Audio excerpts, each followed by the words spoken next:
അവനും ഈശോയ്ക്കും 1000 നന്ദി. എൻ്റെ പേര് സ്നേഹ. ഞാൻ കാസർഗോഡ് ജില്ലയിലെ വെള്ളരിക്കുണ്ട് ഇടവകയിൽ നിന്നാണ് വരുന്നത്. ഞാൻ ജർമ്മൻ പഠിക്കുന്ന ഒരു B2 സ്റ്റുഡൻ്റാണ്.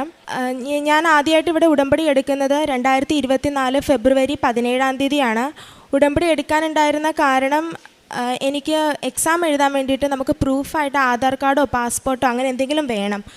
അപ്പോൾ പാസ്പോർട്ടിന് ഞാൻ എൻ്റെ ഇൻസ്റ്റിറ്റ്യൂഷനിൽ നിന്ന് തന്നെ അപ്ലൈ ചെയ്തപ്പം അവർ പറഞ്ഞു എൻ്റെ ആധാർ കാർഡിൽ മിസ്റ്റേക്ക് ഉണ്ട്, അപ്പോൾ അതുകൊണ്ട് അത് ചെയ്യാൻ പറ്റില്ല എന്ന് പറഞ്ഞു. അപ്പോൾ ഞാൻ ആദ്യം ആധാർ തിരുത്താൻ വേണ്ടിയിട്ട് കൊടുത്തപ്പം അവർ കുറേ തടസ്സങ്ങൾ പറഞ്ഞു, ഇതിങ്ങനെ പറ്റില്ല, ഇങ്ങനെയാണ്, അങ്ങനെ കുറേ തടസ്സങ്ങൾ പറഞ്ഞു. അപ്പം ഞാൻ നവംബറിലായിരുന്നു കൊടുത്തത്. ഫെബ്രുവരി ആയിട്ടും എൻ്റെ കയ്യിൽ ഒരു തീരുമാനം ഉണ്ടായില്ല. അപ്പോൾ അങ്ങനെ ഇരിക്കുകയാണ് ഒരു ദിവസം അമ്മ എന്നോട് പറയുന്നത്, നീ ഉടമ്പടി എടുക്കുക, എന്നിട്ട് നമുക്ക് വീട്ടിൽ നിന്ന് തന്നെ അപ്ലൈ ചെയ്യാമെന്ന് പറഞ്ഞു. അങ്ങനെ ഞാൻ ഫെബ്രുവരി 17 ഇവിടെ വന്ന് ഉടമ്പടി എടുത്തു. ഉടമ്പടി എടുക്കുന്ന സമയത്ത് തന്നെ എനിക്ക് സുഗന്ധാഭിഷേകം കിട്ടിയിട്ടുണ്ടായിരുന്നു. പിന്നെ പരിശുദ്ധ അമ്മേനെ വഹിക്കാനുള്ള ഭാഗ്യവും കിട്ടിയായിരുന്നു എനിക്ക്. അങ്ങനെ ഞാനിവിടെ ചാപ്പലിൻ്റെ ഫ്രണ്ടിൽ പ്രദക്ഷിണം വന്ന ചാപ്പലിൻ്റെ ഫ്രണ്ടിൽ നിൽക്കുമ്പം അമ്മ എന്നെ നോക്കി കരയുന്നുണ്ടായിരുന്നു. അപ്പോൾ എനിക്ക് ആദ്യം അതെന്താണെന്ന് മനസ്സിലായില്ല. അപ്പോൾ അങ്ങനെ ഞാൻ നിയോഗങ്ങളെല്ലാം സമർപ്പിച്ച് പുറത്തിറങ്ങി എൻ്റെ ഫോൺ സ്വിച്ച് ഓൺ ആക്കിയപ്പം എനിക്ക് ആദ്യം വന്ന മെസ്സേജ് എൻ്റെ ആധാർ കാർഡ് റിജക്റ്റഡ് ആയി എന്ന് വന്നതായിരുന്നു. അപ്പം എനിക്ക് അങ്ങനെ വരണമായിരുന്നു, അല്ലെങ്കിൽ ഞാനിപ്പം വീട്ടിൽ പോയി അത് അപ്ലൈ ചെയ്യുന്നതിൽ ഒരു കാര്യം ഉണ്ടാവില്ല. അപ്പോൾ അങ്ങനെ ഞാൻ പുറത്തിറങ്ങി ഞാൻ അമ്മേനോട് ചോദിച്ചു, അമ്മ എന്തിനാ കരഞ്ഞെന്ന് ചോദിച്ചു. അപ്പോൾ അമ്മ എന്നോട് പറഞ്ഞു, അമ്മ ഒരു സ്വപ്നം കണ്ടായിരുന്നു, ഞാൻ ദിവ്യകാരുണ്യ ചാപ്പലിൻ്റെ ഫ്രണ്ടിൽ പരിശുദ്ധ അമ്മേനെയും പിടിച്ചുകൊണ്ട് നിൽക്കുന്നതായിട്ട് അമ്മ സ്വപ്നം കണ്ടു. അപ്പോൾ അതിൽ പ്രകാരമാണ് അമ്മ എന്നോട് ഉടമ്പടി എടുക്കണമെന്ന് പറഞ്ഞത്. അങ്ങനെ ഞാൻ വീട്ടിൽ പോയി ആധാർ കാർഡിന് ഞാൻ അപ്ലൈ ചെയ്തു. പിന്നീട് എനിക്കൊരു തടസ്സവും ഉണ്ടായിരുന്നില്ല. ഞാൻ പരിശുദ്ധ അമ്മേനോട് ഞാൻ നിയോഗത്തിൽ വച്ചിരുന്നത് എനിക്ക് എൻ്റെ എക്സാമിന് മുന്നേ എൻ്റെ കയ്യിൽ പാസ്പോർട്ടും ആധാറും കിട്ടണം എന്നായിരുന്നു. എൻ്റെ എക്സാം മാർച്ച് 20 ബുധനാഴ്ച. ഞായറാഴ്ച ആയപ്പോഴത്തേക്കും എനിക്ക് എൻ്റെ കയ്യിൽ പാസ്പോർട്ടും ആധാർ കാർഡും കിട്ടി. അത് കഴിഞ്ഞിട്ട് ഞാൻ എൻ്റെ എക്സാമിന് പോയി. എക്സാം എനിക്ക് ബാംഗ്ലൂർ വെച്ചിട്ടായിരുന്നു. അപ്പോൾ 4 മൊഡ്യൂൾസും ഞാൻ ഡേറ്റ് എടുത്തിട്ടുണ്ടായിരുന്നു. അപ്പം ആദ്യം റീഡിംഗ് ആയിരുന്നു. അപ്പോൾ റീഡിങ്ങിൽ ഞാൻ ഓരോ പേജും ഞാൻ സ്റ്റാർട്ട് ചെയ്യുന്നതിന് മുന്നേ വിശ്വാസപ്രമാണം ചൊല്ലി കുരിശ് വരച്ചിട്ടായിരുന്നു ഞാൻ ആൻസേഴ്സൊക്കെ അറ്റംപ്റ്റ് ചെയ്തിരുന്നത്. പക്ഷേ എനിക്ക് ആദ്യത്തെ 3 മൊഡ്യൂളും നല്ല ടഫായിരുന്നു. അപ്പം ലാസ്റ്റത്തെ മൊഡ്യൂൾ ആയപ്പോഴത്തേക്ക് ഞാൻ മാതാവിനോട് പറഞ്ഞു, മാതാവ് എനിക്ക് 3ഉം നല്ല ടഫായിരുന്നു, ഇതിലെങ്കിലും എനിക്ക് അമ്മയുടെ പ്രസൻസ് ഒന്ന് എന്നെ അറിയിക്കാവോ എന്ന് ചോദിച്ച് ഞാൻ പ്രാർത്ഥിച്ചു. അങ്ങനെ സ്പീക്കിങ്ങിന് കയറുന്ന ടൈമിൽ ഞങ്ങളുടെ ടൈം അവിടെ പബ്ലിഷ് ചെയ്തിട്ടുണ്ടായിരുന്നു. നോക്കുമ്പോൾ എൻ്റെ ടൈം ഉച്ചകഴിഞ്ഞ് 2:20 2:40 ഇടയിലാണ്. ഇത് ഞാൻ പരിശുദ്ധ അമ്മയോട് നേരത്തെ ചോദിച്ചു വെച്ച സമയമായിരുന്നു, എനിക്ക് എൻ്റെ സ്പീക്കിങ് തരുവാണെങ്കിൽ അമ്മയുടെ പ്രത്യക്ഷീകരണ സമയത്ത് തന്നെ തരണം എന്നുള്ളത്. അത് കഴിഞ്ഞ് എൻ്റെ പാർട്ട്ണറുടെ പേരാണെങ്കിൽ മേരി എന്നുമായിരുന്നു.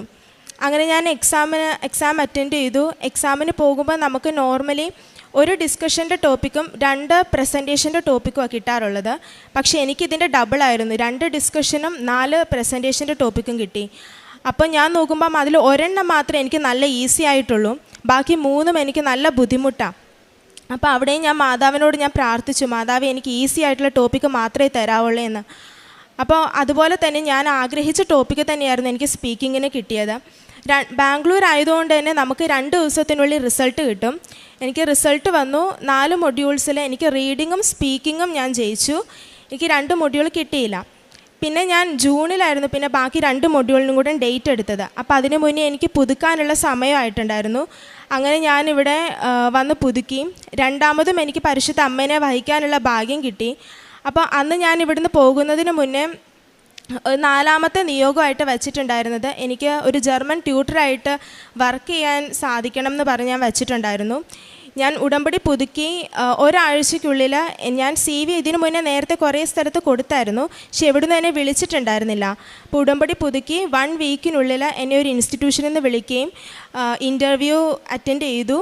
ഞാൻ പാസ്സായി. അങ്ങനെ ഞാനിപ്പം കറൻ്റ്ലി വർക്ക് ചെയ്തുകൊണ്ടിരിക്കുകയാണ്. അപ്പോൾ ഞാൻ അതിൻ്റെ ഇടയിൽ ബാക്കി റൈറ്റിങ്ങും അതുപോലെ ഹിയറിങ്ങും എക്സാംസ് ഞാൻ അറ്റൻഡ് ചെയ്തു, കൊച്ചിയിലും പിന്നെ ബാംഗ്ലൂരുമായിട്ട്. പക്ഷെ അവിടെ 2 സ്ഥലത്തും ഞാൻ റൈറ്റിംഗ് ആയിരുന്നു ജയിച്ചത്, ഹിയറിങ് എനിക്ക് കിട്ടിയില്ല. അപ്പോൾ ഞാൻ ഈ പോകുന്ന സമയത്തൊക്കെ ഉടമ്പടി ഉപ്പും നേർച്ച വസ്തുക്കളൊക്കെ ഞാൻ ഉപയോഗിച്ചിരുന്നു. പിന്നെ ബാംഗ്ലൂരിൽ പോയപ്പോൾ ഞാൻ കന്നഡ പത്രം കൊടുത്തു. കൊച്ചിയിൽ പോയപ്പോൾ ഞാൻ അവിടെ മലയാള പത്രം ഞാൻ വിതരണം ചെയ്തിട്ടുണ്ടായിരുന്നു. പിന്നെ അത് കഴിഞ്ഞിട്ട് പിന്നെ ഞാൻ 3 സ്ഥലത്ത് പിന്നെയും ഡേറ്റ് എടുത്തു. അതും ബാംഗ്ലൂരും പിന്നെ ചെന്നൈയിലൊക്കെ ആയിട്ടായിരുന്നു ഡേറ്റ് എടുത്തത്. പക്ഷേ എനിക്ക് ഹിയറിങ് കിട്ടിയില്ല. അപ്പോഴത്തേക്ക് എനിക്ക് ഭയങ്കര സങ്കടമായി, ഇനിയിപ്പം എന്താ ഇതിന് മാത്രം എനിക്ക് കിട്ടാത്തതെന്നുള്ള ഒരു വിഷമമായിരുന്നു. പിന്നെ ഞാൻ ഉടമ്പടി പുതുക്കാൻ വേണ്ടി പോയില്ല, കാരണം എനിക്ക് വിശ്വാസം ഉണ്ടായിരുന്നു, പക്ഷേ എനിക്ക് അതിനോടുള്ള ഒരു ഇൻട്രസ്റ്റ് അങ്ങ് പോയി. അപ്പോൾ ഞാൻ പിന്നെ ഉടമ്പടി പുതുക്കാൻ വേണ്ടി പോയില്ല. അപ്പം അതിൻ്റെ ഇടയിൽ ഞാൻ 3 മൊഡ്യൂൾസ് വെച്ച് പ്രോസസ്സിങ് സ്റ്റാർട്ട് ചെയ്തായിരുന്നു. പക്ഷേ അവിടെയും ഞാൻ ഇൻ്റർവ്യൂസ് ഫസ്റ്റും സെക്കൻഡൊക്കെ പാസ്സാകും, ഫൈനൽ ഇൻ്റർവ്യൂ ആകുമ്പോഴത്തേക്കും ഞാൻ ഫെയിലായി പോകും. അപ്പം അങ്ങനെ ഞാൻ എൻ്റെ മുന്നോട്ടൊന്നും നടക്കുന്നില്ല. അപ്പം ഞാൻ പിന്നെ ഒരു ദിവസം ബൈബിൾ എടുത്ത് ഞാൻ മാതാവിനോട് ചോദിച്ചു, മാതാവ് ഇനി ഞാൻ എന്താ ചെയ്യണ്ടേ, എനിക്കിനി ഞാൻ എക്സാം എഴുതണോ, എന്താ മാതാവിൻ്റെ തീരുമാനം എന്താ എന്ന് എന്നെ ഒന്ന് അറിയിക്കണേന്ന് പറഞ്ഞ് ഞാൻ ബൈബിൾ തുറന്നപ്പോൾ എനിക്ക് കിട്ടിയ വചനം വിശുദ്ധ മത്തായിയുടെ സുവിശേഷം 8-ാം അധ്യായം 4-ാം വാക്യമാണ്. പോയി തന്നെ പുരോഹിതന് കാണിച്ചു കൊടുക്കുകയും മോശ കൽപ്പിച്ചിട്ടുള്ള കാഴ്ച ജനത്തിൻ്റെ സാക്ഷ്യത്തിനായി ഏൽപ്പിച്ചു കൊടുക്കുകയും ചെയ്യുക. അപ്പം ഞാനിത് അമ്മേനോട് പറഞ്ഞപ്പം അമ്മ എന്നോട് പറഞ്ഞു, നീ ഇതുവരെ കിട്ടിയിട്ടുള്ള നിൻ്റെ അനുഗ്രഹങ്ങളൊക്കെ പോയി സാക്ഷിയാക്കി എഴുതി കൊടുക്കുക, എന്നിട്ട് പോയി ഉടമ്പടി പുതുക്കിയിട്ട് വാ, അതാ ഇതിൽ പറഞ്ഞിരിക്കുന്നതിൻ്റെ അർത്ഥം എന്ന് അമ്മ എന്നോട് പറഞ്ഞു. അപ്പം അങ്ങനെ ഞാൻ ഏപ്രിൽ മാസത്തിൽ പിന്നെയും വന്നു ഇവിടെ ഉടമ്പടി എടുക്കാനായിട്ട്. അപ്പം ഞാൻ ഉടമ്പടി പുതുക്കാനും പിന്നെ സാക്ഷി എഴുതി കൊടുക്കാനുമായിരുന്നു വന്നത്. പക്ഷേ അന്ന് ഞാൻ വളരെ ലേറ്റായിട്ട് വന്നതുകൊണ്ട് തന്നെ എനിക്ക് സാക്ഷ്യം എഴുതി കൊടുക്കാൻ പറ്റിയില്ല. ഞാൻ ഉടമ്പടി പുതുക്കി തിരിച്ച് വീട്ടിൽ വന്നതിൻ്റെ പിറ്റേ ദിവസം രാത്രിയിൽ ഞാനൊരു സ്വപ്നം കണ്ടു. ജോസഫ് അച്ഛൻ ഇവിടെ സാക്ഷ്യം എഴുതി കൊടുക്കുന്നതിന് അവിടെ നിൽക്കുക. അപ്പം എന്നെ വന്ന് വിളിച്ചിട്ട് എന്നോട് ചോദിച്ചു, ഇത് 8ാമത്തെ അറ്റംപ്റ്റ് അല്ലേന്ന് ചോദിച്ചു. അപ്പം ഞാൻ പറഞ്ഞു, അല്ല, ഇതെൻ്റെ 7ാമത്തെ അറ്റംപ്റ്റാണ് എന്ന് പറഞ്ഞപ്പോൾ അച്ഛൻ എന്നോട് നോക്കി ചിരിച്ചിട്ട് പറഞ്ഞു, പേടിക്കേണ്ട, ഇനി നീ പാസ്സായിക്കോളും എന്ന് പറഞ്ഞ് എന്നെ ബ്ലെസ് ചെയ്തു. അപ്പം ഞാൻ കാണുന്നത് ഒരു വലിയ കുരിശാണ്. അപ്പോൾ പിറ്റേ ദിവസം എണീറ്റപ്പോൾ ഞാൻ വിചാരിച്ചു, എന്തായാലും അച്ഛൻ ബ്ലെസ് ചെയ്തതാണല്ലോ, അപ്പോൾ ഇനി ഇപ്രാവശ്യം ഞാൻ എന്തായാലും ജയിക്കും, ഒരു ഡേറ്റും കൂടി എടുത്തേക്കാമെന്ന് കരുതി. അങ്ങനെ ഞാൻ ജൂൺ 9 പിന്നെയും ഞാൻ ബാംഗ്ലൂർ തന്നെ ഡേറ്റ് എടുത്തു. അപ്പോൾ അതിനിടയിലൊക്കെ പരിശുദ്ധ അമ്മയുടെ പ്രസൻസ് എനിക്ക് ഫീൽ ചെയ്യുന്നുണ്ടായിരുന്നു. ഇപ്പം കുമ്പസാരിച്ച് ഇറങ്ങിക്കഴിയുമ്പം കുന്തിരുകത്തിൻ്റെ മണവും പിന്നെ ഞാൻ മറ്റുള്ളവരോട് സാക്ഷ്യം പറയുമ്പം എനിക്കും മറ്റുള്ളവർക്കൊക്കെ സുഗന്ധാഭിഷേകമൊക്കെ കിട്ടുന്നുണ്ടായിരുന്നു. അപ്പോൾ ഞാൻ വിചാരിച്ചു ഇപ്രാവശ്യം എന്തായാലും മാതാവ് ജയിപ്പിക്കും, കാരണം സ്വപ്നത്തിൽ അച്ഛൻ വന്ന് പറഞ്ഞതും കൂടെയാണല്ലോ. അപ്പോൾ അങ്ങനെ ഞാൻ എക്സാം എഴുതാൻ പോയി തിരിച്ചു വന്നു. 2 ദിവസത്തിനുള്ളിൽ റിസൾട്ട് വന്നു. ഞാൻ അതിൽ ഫെയിലായി. അപ്പോഴത്തേക്ക് എനിക്ക് ഭയങ്കര സങ്കടമായി, കാരണം ഇത്രയും അടയാളങ്ങളും പിന്നെ സ്വപ്നമൊക്കെ കാണിച്ചു തന്നിട്ടും ഞാൻ ഫെയിലായി പോയല്ലോ എന്ന് ഓർത്തിട്ട് എനിക്ക് ഭയങ്കര സങ്കടമായി. അപ്പോൾ അങ്ങനെ ഒരു 2 ആഴ്ചയൊക്കെ കഴിഞ്ഞപ്പോഴത്തേക്കും ഇവിടെ ലിവിങ് ഒറാക്കിൾസിൽ പറഞ്ഞിട്ടുണ്ടായിരുന്നു, 2 ട്വിൻസിന് 10ാം ക്ലാസ്സിൻ്റെ റിസൾട്ട് വന്നപ്പം ഒരാൾക്ക് ഫുൾ A+ഉം ഒരാൾക്ക് 8 A+ഉം കിട്ടി. അപ്പോൾ അതിൽ ആ 8 A+ കിട്ടിയ കുട്ടിക്ക് ഒരു സ്വപ്നം കണ്ടിട്ടുണ്ടായിരുന്നു. ആ കുട്ടി ഒരു വലിയ കുരിശാണ് കണ്ടേ. അപ്പം അതിൽ പറയുന്നത് ആ കുരിശ് ആ കുട്ടിക്ക് നിത്യജീവനിലേക്കുള്ള ഒരു വലിയ സംഭാവനയായിട്ടാണ് ഈശോ വച്ചിരിക്കുന്നതെന്ന് പറഞ്ഞു. അപ്പം ഞാനും അമ്മയും വിചാരിച്ചു, എന്തായാലും ഇപ്രാവശ്യം അപ്പം ഞാനും കുരിശ് കണ്ടായിരുന്നല്ലോ, കുരിശ് സഹനത്തിൻ്റെ ആണല്ലോ അടയാളം. അപ്പോൾ ഞാനും അങ്ങനെ തന്നെ വിചാരിച്ചു. അതിനുശേഷം എനിക്ക് കംപ്ലീറ്റ് കൺഫ്യൂഷനായിരുന്നു, ഇനി ഞാൻ എന്താ ചെയ്യണ്ടേ, ഡേറ്റ് എടുക്കണോ, 3 മൊഡ്യൂൾ വെച്ച് കൊടുത്തിട്ടും എനിക്കൊന്നും ആയില്ല, അങ്ങനെ കംപ്ലീറ്റ് കൺഫ്യൂഷനായിരുന്നു. പിന്നെ ഞാൻ അമ്മേനോട് പറഞ്ഞു, എന്തായാലും ഇനി അടുത്ത വർഷത്തെ മാർച്ച് ഇൻടേക്കിലേക്ക് ഒക്ടോബർ 30 വരെ സമയം സർട്ടിഫിക്കറ്റ് ഫുൾ മൊഡ്യൂൾസിൻ്റെ സർട്ടിഫിക്കറ്റ് സബ്മിറ്റ് ചെയ്യാൻ. അപ്പം ഞാൻ അമ്മേനോട് പറഞ്ഞു, എന്തായാലും ഇനി ഒരു 2-3 മാസം ബാക്കിയുണ്ടല്ലോ, ഒരു സ്ഥലത്തും കൂടെ നമുക്ക് ഡേറ്റ് എടുത്ത് നോക്കാം, ഇപ്രാവശ്യം ബാംഗ്ലൂർ മാറ്റി നമുക്ക് കൊൽക്കത്തയ്ക്ക് ഡേറ്റ് എടുക്കാമെന്ന് ഞാൻ പറഞ്ഞു. അങ്ങനെ ഞാൻ ഓഗസ്റ്റ് 5-ാം തീയതി കൊൽക്കത്തയിൽ ഡേറ്റ് എടുത്തു. അങ്ങനെ ഞാൻ ഓഗസ്റ്റ് 2-ാം തീയതി ആയപ്പോഴത്തേക്ക് എനിക്ക് പുതുക്കാനുള്ള ടൈം ആയിരുന്നു. അപ്പം ഞാനിവിടെ വന്നിട്ട് മാതാവിൻ്റെ അടുത്ത് വന്ന് ഞാൻ ഉടമ്പടി പുതുക്കുന്ന ടൈമിൽ ഞാനിവിടുന്ന് അതുവരെ ഞാൻ പത്രം മേടിച്ചുകൊണ്ടിരുന്നത് 3 കെട്ട് മാത്രമായിരുന്നു. പക്ഷേ എപ്പോഴും ജോസഫ് അച്ഛൻ പറയും, അനുഗ്രഹങ്ങളെല്ലാം അടങ്ങിയിരിക്കുന്നത് പ്രേക്ഷിത പ്രവർത്തനത്തിലൂടെയാണെന്ന് പറയും. അപ്പോൾ അമ്മ എന്നോട് പറഞ്ഞു, നീ ഇപ്രാവശ്യം പോകുമ്പോൾ 10 കെട്ട് പത്രം കൊണ്ട് പോയാൽ മതി എന്ന് പറഞ്ഞു. അപ്പോൾ അങ്ങനെ ഞാൻ ഇവിടെ വന്ന് 10 കെട്ട് പത്രമായിട്ടാണ് ഞാൻ കൃപാസനത്തിൽ നിന്ന് ഇറങ്ങിയത്. ആദ്യമായിട്ടാണ് ഞാൻ ഒറ്റയ്ക്ക് ട്രാവൽ ചെയ്യുന്നത്, എൻ്റെ ലൈഫിൽ ഫസ്റ്റ് ടൈമാണ്. അപ്പം അതിൻ്റേതായിട്ടുള്ള ടെൻഷനും ഉണ്ട്. അപ്പം ഞാൻ മാതാവിനെ മുറുക്കെ പിടിച്ചു. ഞാൻ ഇവിടുന്ന് ആലപ്പുഴ റെയിൽവേ സ്റ്റേഷനിലും ആലപ്പുഴ ബസ് സ്റ്റാൻഡിലും ഓട്ടോ സ്റ്റാൻഡിലൊക്കെ പോയി കടകളിലൊക്കെ പോയി ഞാൻ പത്രം കൊടുത്തു. അന്ന് ഞാൻ 10 കെട്ട് പത്രം പറഞ്ഞെങ്കിലും ആക്സിഡൻ്റലി എനിക്ക് 13 കെട്ട് പത്രമായിരുന്നു എൻ്റെ കയ്യിലുണ്ടായിരുന്നത്.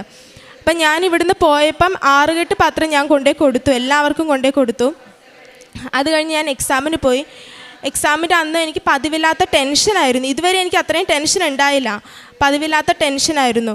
അങ്ങനെ ഞാൻ എക്സാം എഴുതി. എക്സാമിന് അറ്റൻഡ് ചെയ്തപ്പോഴും എനിക്കൊന്നും മനസ്സിലാവുന്നില്ല, അവർ പറയുന്നത് ഒന്നും എനിക്ക് മനസ്സിലായില്ല. എക്സാം എഴുതി കഴിഞ്ഞ് ഞാൻ തിരിച്ച് വീട്ടിലെത്തി ഞങ്ങൾക്ക് 1 മാസം എടുക്കും കൊൽക്കത്തയുടെ റിസൾട്ട് വരാൻ. ആ 1 മാസം ഞാൻ കരയാത്ത ഒരു ദിവസം പോലും ഉണ്ടായിരുന്നില്ല. എല്ലാ ദിവസവും രാത്രിയിലും പകലൊക്കെ ഞാൻ കരയുമായിരുന്നു. മാതാവ് ഇപ്രാവശ്യം എന്നെ ജയിപ്പിക്കണേ, ഇനി എനിക്കറിയത്തില്ല എന്താ ചെയ്യേണ്ടതെന്ന്, ഒരു വഴി എൻ്റെ മുന്നിലില്ല, അതുകൊണ്ട് ഇപ്രാവശ്യം എന്നെ ജയിപ്പിക്കാതെ വിടല്ലേ എന്ന് പറഞ്ഞ് ഞാൻ പ്രാർത്ഥിച്ചു. അതിൻ്റെ ഇടയിൽ ഞാൻ പിന്നെയും സ്വപ്നം കാണുക പത്രം കൊടുക്കുന്നതായിട്ട്. അപ്പം ഞാൻ പിന്നെയും അമ്മ ഒരു 3 കെട്ട് പത്രവും ഞാനൊരു 4 കെട്ട് പത്രവും കൂടെ പിന്നെയും മേടിച്ചു. എന്നിട്ട് ഓഗസ്റ്റ് 15-ാം തീയതി മാതാവിൻ്റെ സ്വർഗാരോപണ തിരുനാളിൻ്റെ അന്ന് ഞങ്ങൾ പത്രം കൊണ്ടുപോയി കൊടുത്തു, ടൗണിലിറങ്ങി. അത് കഴിഞ്ഞിട്ട് കാഞ്ഞങ്ങാട് കൊണ്ടുപോയി കൊടുത്തു, ചെറുപുഴയിലൊക്കെ ഞങ്ങൾ പത്രം കൊണ്ടുപോയി വിതറി കൊടുത്തു. അതിനുശേഷം സെപ്റ്റംബർ 2-ാം തീയതി അതിൻ്റെ ഇടയിൽ ഞാൻ എക്സാം എഴുതി പിറ്റേ ആഴ്ചത്തെ ഉടമ്പടി ധ്യാനത്തിൽ അച്ഛൻ പറഞ്ഞായിരുന്നു, 44 ദിവസത്തിനുള്ളിൽ നിങ്ങൾ ഏറ്റവും കൂടുതൽ ആഗ്രഹിക്കുന്ന ഒരു കാര്യം നിങ്ങൾക്ക് മാതാവ് സാധിച്ചു തരും എന്ന് അച്ഛൻ പറഞ്ഞിട്ടുണ്ടായിരുന്നു. ഞാൻ അതിൽ പൂർണ്ണമായിട്ടും വിശ്വസിച്ചു. അതിനുശേഷം ഒരു ഉടമ്പടി ധ്യാനത്തിൽ ഞാൻ മാതാവിൻ്റെ മുന്നിൽ 2 പേപ്പറിൽ ജയിക്കില്ല എന്ന് പറഞ്ഞ് ഞാൻ എഴുതി. അപ്പം ഞാൻ മാതാവിനോട് പറഞ്ഞു, മാതാവ് ഞാൻ ഇതിലൊന്നെടുക്കും, അതായിരിക്കണം എൻ്റെ റിസൾട്ട് എന്ന് പറഞ്ഞ് ഞാൻ എടുത്തു. അപ്പം അതിൽ ജയിക്കും തന്നെയായിരുന്നു. ഞാനത് മടക്കി മാതാവിൻ്റെ കയ്യിലേക്ക് തന്നെ ഞാൻ വച്ചു കൊടുത്തു. അങ്ങനെ സെപ്റ്റംബർ 2-ാം തീയതി ഒരു ഉച്ച സമയം 2:30 ആയപ്പോഴത്തേക്കും എൻ്റെ റിസൾട്ട് വന്നു. റിസൾട്ട് വന്നപ്പോഴത്തേക്ക് എനിക്ക് ഭയങ്കര ടെൻഷനാണ്. ഞാൻ കിടന്ന് കരഞ്ഞുകൊണ്ടിരിക്കുക, വീട്ടിൽ ആരുമില്ല. അപ്പം ഞാൻ ഭയങ്കര കരച്ചില്ല, എനിക്ക് റിസൾട്ട് നോക്കാൻ ഭയങ്കര പേടിയാണ്. കഴിഞ്ഞ 7 തവണ ഞാൻ ഈ ഹിയറിങ്ങിൻ്റെ റിസൾട്ട് നോക്കുമ്പോൾ ഞാൻ ഫെയിൽഡ് എന്നാണ് കാണിച്ചത്. ഇപ്രാവശ്യം കൂടെ തോറ്റിട്ടുണ്ടെങ്കിൽ ഞാൻ തകർന്നു പോകും, അതുകൊണ്ട് എന്നെ ജയിപ്പിക്കല മാതാവ്, തോറ്റ റിസൾട്ടാണെങ്കിൽ എനിക്ക് കാണണ്ടെന്ന് പറഞ്ഞിട്ട് തന്നെയാണ് ഞാൻ മാതാവിൻ്റെ അടുത്ത് മുട്ടുകുത്തി നിന്നത്. എന്നിട്ട് ഞാൻ 2 മെഴുകുതിരിയും കത്തിച്ച് വെച്ച് ഞാൻ കരഞ്ഞുകൊണ്ടിരിക്കുക, മാതാവ് എന്നെ ജയിപ്പിക്കണേന്ന് പറഞ്ഞ്. അന്നേരം മാതാവ് എൻ്റെ അടുത്ത് വന്ന് പറയുന്നത് പോലെ എനിക്ക് തോന്നി, നീ ഇങ്ങനെ കരയല്ലേ, നീ ആദ്യം റിസൾട്ടൊന്ന് എടുത്ത് നോക്കിക്കേ എന്ന് മാതാവിനെ അങ്ങനെ പറയുന്നുണ്ടായിരുന്നു. അപ്പം അങ്ങനെ ഞാൻ ബൈബിള് തുറന്നപ്പോൾ എനിക്ക് കിട്ടിയ വചനം, ഭയപ്പെടേണ്ട, ഞാൻ നിന്നെ രക്ഷിച്ചിരിക്കുന്നു, നിന്നെ പേര് ചൊല്ലി വിളിച്ചിരിക്കുന്നു, നീ എൻ്റേതാണെന്ന് പറയുന്ന വചനവും കൂടിയായിരുന്നു കിട്ടിയത്. അങ്ങനെ ഞാൻ റിസൾട്ട് തുറന്നു നോക്കി. എനിക്ക് 100-ൽ 77 മാർക്ക് നൽകിയിട്ടാണ് മാതാവ് എന്നെ ജയിപ്പിച്ചത്. അതിന് മുന്നേ വരെ ഞാൻ എക്സാം എഴുതിയപ്പോഴൊക്കെ എനിക്ക് 100-ൽ 30, 100-ൽ 42 മാർക്ക് കിട്ടി. എനിക്ക് 77 മാർക്ക് നൽകി പരിശുദ്ധ അമ്മ എന്നെ ജയിപ്പിച്ചു. ഇത് എൻ്റെ കഴിവ് കൊണ്ടല്ല, പരിശുദ്ധ അമ്മ തന്നെ നൽകിയ മാർക്ക് തന്നെയാണ്. ഇതാണ് എൻ്റെ സാക്ഷ്യം. ഇനി എനിക്ക് 4 വർഷമായിട്ട് എനിക്ക് അലർജി ഉണ്ടായിരുന്നു, ഫുഡ് അലർജി ഉണ്ടായിരുന്നു. എനിക്ക് ബീഫും പന്നിയൊക്കെ കഴിക്കുമ്പം നല്ല രീതിയിൽ ബ്രീത്തിങ് പ്രോബ്ലം വരാറുണ്ട്.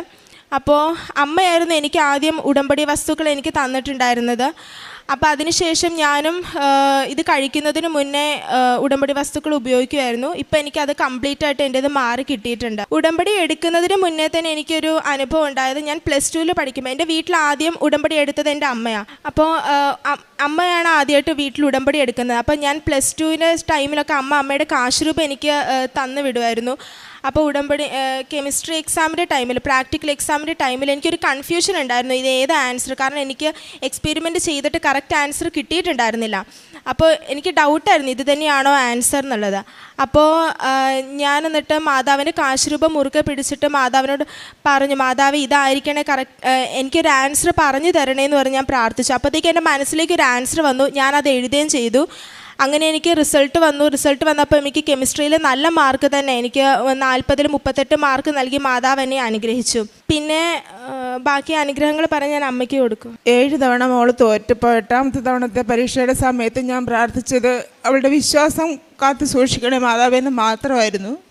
മാതാവ് ഏതായാലും അത് സാധിച്ചു തന്നു. പിന്നെ വിശേഷവിധിയായിട്ട് ഞാൻ എന്താണ് ചെയ്യുന്നത് എപ്പോഴും അച്ഛനിങ്ങനെ ചോദിക്കുമ്പോൾ എനിക്ക് എപ്പോഴും മനസ്സിലൊരു ഇതുണ്ടായിരുന്നു, എന്താണ് ചെയ്യാൻ പറ്റുമെന്ന്. അപ്പോൾ ഞാനിങ്ങനെ വിശുദ്ധ കുർബാനയുടെ ഇടയ്ക്ക് ഇങ്ങനെ ഈശോയോട് എപ്പോഴും ഞാൻ ചോദിക്കും, എന്താ മാതാവേ ഞാൻ ചെയ്യേണ്ടതെന്ന്. അപ്പോൾ എനിക്ക് മാതാവ് ഒരു ബോധ്യം തന്നു, ജപമാല കിട്ടി നീ എല്ലാവർക്കും കൊടുക്കുന്ന അങ്ങനെ ഒരു ഇതൊന്നും. എനിക്ക് പക്ഷേ ജപമാല കെട്ടാനോ ഒന്നും എനിക്കറിയത്തില്ല. ഞാൻ യൂട്യൂബിൽ നോക്കി പഠിച്ച ഗൂഗിൾ മറ്റേ ഓൺലൈൻ വഴി ഞാൻ ബീഡ്സും ത്രെഡൊക്കെ ഞാൻ ഓർഡർ ചെയ്ത് ജപമാല കെട്ടി. എല്ലാവരോടും ജപമാല മാസം വരുന്ന ജപമാല പ്രാർത്ഥിക്കണമെന്ന് പറഞ്ഞ് സ്കൂളിലെ അടുത്തുള്ള പിള്ളേർക്കും ബാക്കി എല്ലാവർക്കും ഞാൻ ജപമാല കെട്ടി എല്ലാവർക്കും വിതരണം ചെയ്ത് അങ്ങനെ ചെയ്തു പോന്നു. ഇപ്പോൾ ഈ റിസൾട്ട് അറിയുന്ന ആ സമയത്ത് ഞാനും മോളും കൂടെ 20 കെട്ട് പത്രമാണ് എല്ലാവർക്കും കൊടുത്ത് അനുഭവങ്ങൾ പറഞ്ഞ് ഞാൻ കൊടുത്തത്. പിന്നെ എനിക്ക് ന്യൂറോപ്പതിക് പെയിൻ ഉണ്ടായിരുന്നു. എനിക്ക് ഒരു ഡിസ്ക് ബൾജ് ചെയ്തിട്ടുള്ള ന്യൂറോപ്പതിക് പെയിൻ ഉണ്ടായിരുന്നു. അപ്പോൾ അത് മാതാവിൻ്റെ ഉപ്പും തൈലവും എല്ലാം ഉപയോഗിച്ച് എനിക്കിപ്പോൾ അത് പൂർണ്ണമായി മാറിയെന്ന് പറയുന്നില്ല, എന്നാലും കുറേയൊക്കെ എനിക്ക് മാറ്റം വന്നു. ഇപ്പോൾ ഞാൻ ജപമാലയൊക്കെ മുട്ടുകുത്തിച്ചല്ല, അല്ലെങ്കിൽ എനിക്ക് 10 മിനിറ്റ് പോലും എനിക്ക് മുട്ടുകുത്താൻ പറ്റുന്നുണ്ടായിരുന്നില്ല. മുട്ടുകുത്തിയാലോ എനിക്കൊരു 1-2 ആഴ്ചത്തേക്ക് ആ വേദന നിലനിൽക്കുമായിരുന്നു. ഇപ്പോൾ അതെനിക്ക് ഒരു 1/4 ഭാഗം എനിക്കത് മാറി തന്നിട്ടുണ്ട്. പിന്നെ വിശുദ്ധ കുർബാനയിലൊക്കെ എന്നും സജീവമായിട്ട് പങ്കെടുക്കാനും നല്ല കുമ്പസാരം നടത്താനും എല്ലാം എനിക്ക് സാധിക്കുന്നുണ്ട്. ഈശോയ്ക്കും മാതാവിനും ഒരായിരം നന്ദി. പിന്നെ കാരുണ്യ പ്രവൃത്തിയായിട്ട് ഞങ്ങൾ ചെയ്തത്, ഞങ്ങൾ കാഞ്ഞങ്ങാട് പോയിട്ട് ഭക്ഷണം ഉണ്ടാക്കി അവിടെ വഴിയിലൊക്കെ ഇരിക്കുന്നവർക്കൊക്കെ കൊണ്ടേ കൊടുക്കുമായിരുന്നു ഞായറാഴ്ചകളിൽ. അതുപോലെ തന്നെ ഞാനും അമ്മയും കൂടെ ഞങ്ങളുടെ വീടിനടുത്തൊരു ഓൾഡ് ഏജ് ഹോം ഉണ്ട്. അപ്പോൾ അവിടെയുള്ള അമ്മച്ചിമാർക്ക് ആവശ്യമുള്ള സാധനങ്ങൾ കൊടുക്കുകയും അവരോട് കുറേ നേരം സംസാരിച്ചിരിക്കുകയും അവർക്ക് ബൈബിൾ വായിച്ചു കൊടുക്കുകയും സാക്ഷ്യങ്ങൾ കേൾപ്പിച്ചു കൊടുക്കുകയും അങ്ങനത്തെ കാര്യങ്ങളൊക്കെ ഞാനും അമ്മയും കൂടെ ചെയ്യുമായിരുന്നു. പിന്നെ ആത്മീയമായിട്ട് ഉണ്ടായ വളർച്ച, ഞാൻ ആദ്യമൊക്കെ ഞാൻ കുമ്പസാരിച്ചുകൊണ്ടിരുന്നത് 2 മാസം 3 മാസമൊക്കെ കൂടുമ്പോഴായിരുന്നു. പക്ഷേ ഇപ്പം ഞാൻ എല്ലാ ആഴ്ചയിലും ഞാൻ പോയി കുമ്പസാരിക്കും. പിന്നെ ആദ്യമൊക്കെ എനിക്ക് ബൈബിൾ വായിക്കാനൊക്കെ നല്ല മടിയായിരുന്നു. പക്ഷേ ഇപ്പം അതൊക്കെ മാറി ഞാനിപ്പോൾ ബൈബിളൊക്കെ വായിക്കും. സമയം കിട്ടുമ്പോഴൊക്കെ ഞാൻ ബൈബിൾ വായിക്കും. പിന്നെ ജീവിതത്തിൽ പിന്നെ എനിക്ക് ദേഷ്യം, എനിക്ക് അത്യാവശ്യം വീട്ടിലുള്ളവരോട് എനിക്ക് കുറച്ച് ദേഷ്യമൊക്കെ ഉണ്ടായിരുന്നു. എനിക്ക് പെട്ടെന്ന് ഞാൻ ഇതാവും. പക്ഷേ ഇപ്പം എനിക്ക് അതൊക്കെ കുറഞ്ഞിട്ടുണ്ട്. ഞാൻ അങ്ങനെ ദേഷ്യപ്പെടാറൊന്നുമില്ല. എനിക്ക് ഇത്രയും അനുഗ്രഹങ്ങൾ തന്ന പരിശുദ്ധ അമ്മയ്ക്കും എൻ്റെ ഈശോയ്ക്കും ഒരായിരം നന്ദി പറയുന്നു. പുറപ്പാട് 25-22 അവിടെ വെച്ച് ഞാൻ നിന്നെ കാണും. കൃപാസനത്തിന് മുകളിൽ നിന്ന് സാക്ഷ്യപേടകത്തിന് മീതെയുള്ള കെരൂബുകളുടെ നടുവിൽ നിന്ന് ഞാൻ നിന്നോട് സംസാരിക്കും. ഇസ്രയേലിന് വേണ്ടിയുള്ള എൻ്റെ കൽപ്പനകളെല്ലാം ഞാൻ നിന്നെ അറിയിക്കും. സ്നേഹ ഷാജു എന്ന ഈ മകൾ തൻ്റെ മരിയൻ ഉടമ്പടി ജീവിതത്തിൽ ലഭിച്ച പ്രത്യേകമായ അനുഭവങ്ങളെയും അനുഗ്രഹങ്ങളെയും സന്തോഷത്തോടും നന്ദിയോടും അമ്മയുടെ തിരുവൾത്താരയിൽ സാക്ഷ്യപ്പെടുത്തുകയാണ്. നമുക്ക് ഉടമ്പടി ജീവിതത്തിൽ അമ്മയിലൂടെ ലഭിക്കുന്ന അനുഗ്രഹങ്ങളെ നാം ഉറച്ചു വിശ്വസിക്കുകയും ഹൃദയത്തിൽ സ്വീകരിക്കുകയും ചെയ്താൽ അമ്മയോട് നന്ദി പറയുവാൻ, അമ്മ ആഗ്രഹിക്കുന്ന ജീവിതം ദൈവഹിതപ്രകാരം നയിക്കുവാൻ നമുക്ക് ഉത്തരവാദിത്തമുണ്ട്. നമ്മളതുകൊണ്ട് സാക്ഷ്യങ്ങളിൽ കേൾക്കാറുണ്ട്. നമ്മുടെ ജീവിത ട്രാക്ക്, ലൈഫ് ട്രാക്ക്, അത് ക്ലിയറാക്കുവാൻ വേണ്ടിയുള്ളതാണ് ഉടമ്പടി ജീവിതം. നമ്മുടെ ജീവിത ട്രാക്ക് പാളം തെറ്റിയാൽ നമുക്ക് ലഭിച്ചുകൊണ്ടിരിക്കുന്ന അനുഗ്രഹങ്ങൾ പോലും അത് പാതിവഴിയിൽ മുടങ്ങുകയും നാം ചെയ്തുകൊണ്ടിരിക്കുന്ന പരിശ്രമം അത് അച്ചീവ് ചെയ്യുവാൻ ഏറെ ക്ലേശങ്ങൾ നമ്മൾ താണ്ടുകയും ചെയ്യേണ്ടി വരും. പ്രിയമുള്ളവരെ, ഉടമ്പടി ജീവിതം അമ്മ മാതാവിനെ സന്ദർശിക്കുവാൻ കൃപാസനത്തിൽ വരുന്നത് മാത്രമല്ല, ഉടമ്പടി സമയാസമയത്ത് പുതുക്കുന്നത് മാത്രമല്ല, ഉടമ്പടിക്ക് വേണ്ടി ഏതെങ്കിലും പ്രവൃത്തികളും പ്രാർത്ഥനകളും ചെയ്യുന്നത് മാത്രമല്ല, ജീവിതത്തിൻ്റെ രീതികളെക്കുറിച്ച് ഗൗരവത്തിൽ ചിന്തിക്കണം. നമ്മുടെ ലൈഫ് ട്രാക്ക് അത് ഈശോ ആഗ്രഹിക്കുന്നത് പോലെ ദൈവഹിത പ്രകാരം വിശുദ്ധിയോടുകൂടി ദൈവനാമത്തെ മഹത്വപ്പെടുത്തി നിരന്തരം നിലനിർത്തുവാൻ നമുക്ക് സാധിക്കുന്നുണ്ടോ? നമുക്ക് ആന്തരികമായ മറ്റൊരു മനുഷ്യനും ബാഹ്യമായ മറ്റൊരു അവതരണവുമായി ഒരിക്കലും ഉടമ്പടി ജീവിതത്തിൽ മുന്നോട്ട് പോകുവാൻ സാധിക്കില്ല. നമുക്ക് ഒറ്റമുഖമുള്ള മനുഷ്യരായി ദൈവസന്നിധിയിൽ നിൽക്കുമ്പോഴാണ് ഉടമ്പടിയുടെ വലിയ നിയോഗങ്ങൾ അതിവേഗം നമുക്ക് അനുഗ്രഹമായി മാറിക്കൊണ്ടിരിക്കുക. ഉടമ്പടി ജീവിതത്തിൽ നമുക്കൊരു സന്ദേശം കിട്ടിയോ, ഒരു ദർശനം കിട്ടിയോ, ഒരു സ്വപ്നം കിട്ടിയോ, എന്തെങ്കിലും ഉടമ്പടി ജീവിതത്തിൽ നമുക്ക് കൈമാറുന്നത് അതെപ്പോഴും അതിൻ്റെ ഫലവുമായി ബന്ധപ്പെട്ടിരിക്കും. തോന്നലുകളൊന്നും ഉടമ്പടി ജീവിതത്തിൽ ലഭിക്കില്ല. ഉടമ്പടിയിൽ ലഭിക്കുന്ന സന്ദേശമാണോ, ഉടമ്പടിയിൽ ലഭിക്കുന്നൊരു അടയാളമാണോ, ഉടമ്പടിയിൽ ചില വ്യക്തികളുടെ ഇടപെടലുകളാണോ, അത് നിയോഗത്തിൻ്റെ ഫലവുമായി ബന്ധപ്പെട്ടിരിക്കും. പ്രിയമുള്ളവരെ, ഉടമ്പടി എപ്പോഴും ഇങ്ങനെയാണ്. ഉടമ്പടി ജീവിതത്തിൽ നമ്മൾ വൃത്തിയോടെ നിന്നാൽ സന്ദേശം കൊണ്ട്, സാന്നിധ്യം കൊണ്ട്, ഇടപെടലുകൾ കൊണ്ട് നിയോഗം സഫലമാകും വരെയും അമ്മയുടെ സാന്നിധ്യം അനുഭവിക്കുവാൻ നമുക്ക് സാധിച്ചു കൊണ്ടിരിക്കും. ഈ മകൾക്ക് ലഭിച്ച ഈ അത്ഭുതകരമായ അമ്മ മാതാവിന് ശരണപ്പെട്ട് നേടിയ ഈ വിജയത്തിന് മാതാവിനും ഈശോയ്ക്ക് നമുക്ക് നന്ദി പറയാം. മറ്റെല്ലാ അനുഗ്രഹങ്ങളെ ഓർത്ത് നന്ദി പറയാം. കരങ്ങളടിച്ച് ഈ സാക്ഷ്യം സമർപ്പിക്കാം.